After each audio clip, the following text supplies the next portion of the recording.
I rarely get a chance to read a manga where the protagonist is actually close to my age. Everyone, with a few exceptions, seems to either be a teenager or, mainly just teenagers. And since I started reading manga just before I ceased to be a teenager, that's just a bit depressing. Age does have an impact on perspective, and it would be nice to see a manga from a slightly more age-diverse perspective. Today, I'll be reviewing a story that actually does that with a protagonist that hasn't been a teenager for 8 years. Hooray! Ladies and gentlemen, may I present ReLIFE, a manga that proves that protags in their 20s can have interesting lives too.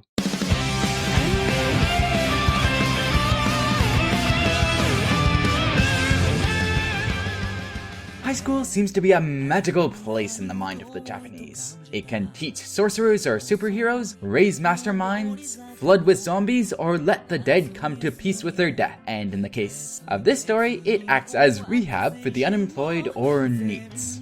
Our protagonist, Kaiseki, is one such NEET who quits his first job after 3 months due to traumatic events and has been unable to find any real work since. One night, after coming home drunk, Kaiseki meets a suspicious-looking man, Yuki, who apparently knows his life story.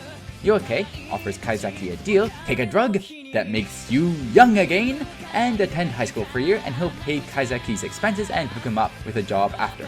Kaiseki, apparently far too drunk to realize how incredibly sketchy this is, accepts and takes the pill. The next day, he's off to high school to live his ReLIFE, and hopefully to rehabilitate him. So yeah, the rest of the story in theory would then be about Kaiseki attending high school and fixing up his own problems. What actually happens is him going around fixing up all the high school students' problems, or mainly just one girl, Kari. Literally, the first 100 or so chapters are spent on fixing problems of Kari's. And by the way, she's not even the main heroine. Kind of an interesting choice by the author. Arguably, Kaiseki is overcoming his own trauma by helping others, so I guess it kind of makes sense. So I've already talked a bit about some of the characters, but here's some further description.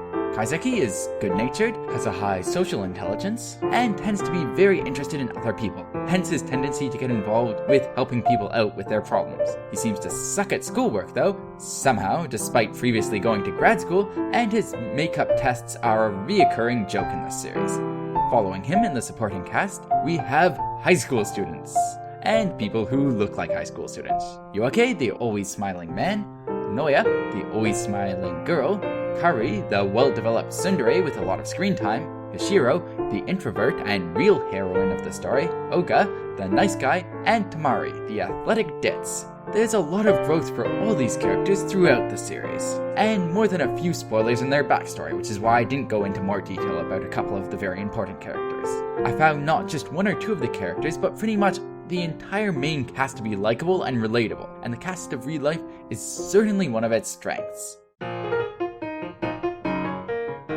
So yeah, as I just mentioned before, you'll probably be reading this story for character development. I mean, the whole story is pretty much about the protagonist trying to recover from trauma and get his life back in order, so if that's your type of thing, then this story is for you. Other than that, the other main focal point of the story is romance, and ReLIFE does this pretty well too. There are 2 or possibly 3 romantic pairings in it, and contrary to the general tendency of this type of story to leave all romance in a state of limbo and drag things out right until the end, ReLIFE actually does let some of them go somewhere. One of the pairings even gets past the whole do they like me, don't they like me thing, and starts dating in a reasonable and timely manner. Hallelujah! Finally. And a slightly more minor thing, but since this series was originally a web manga, all the pictures are in color. Probably not a big deal for people who are already used to reading manga in black and white, but kind of nice if you're trying to introduce someone new to the media. I know I have at least one friend who said he'd be more into manga if the pictures were in color.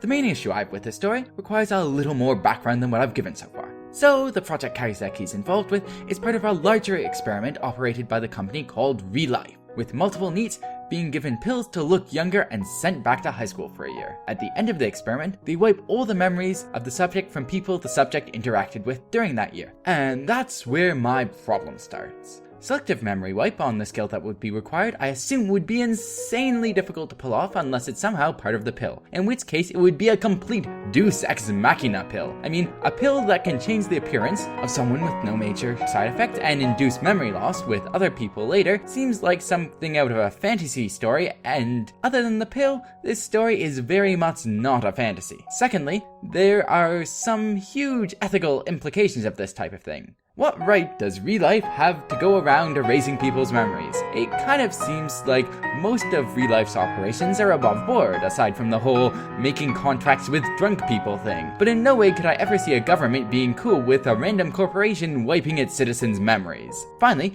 the fact that there will be a memory wipe, I would think hurts the test subject's ability to rehabilitate. If you know everyone that you're going to be interacting with will forget you within a year, it's not exactly the best incentive to go out and make friends. Rather, it's an active disincentive, because if you're even moderately ethical, you probably don't want to go around taking actions that will lead to portions of a person's memory being wiped. I really think this whole portion of the story could have been a bit better thought out. ReLIFE is a story with a cool premise, and while the machinery behind the premise is kind of half-assed, the way it's executed to tell a story is compelling.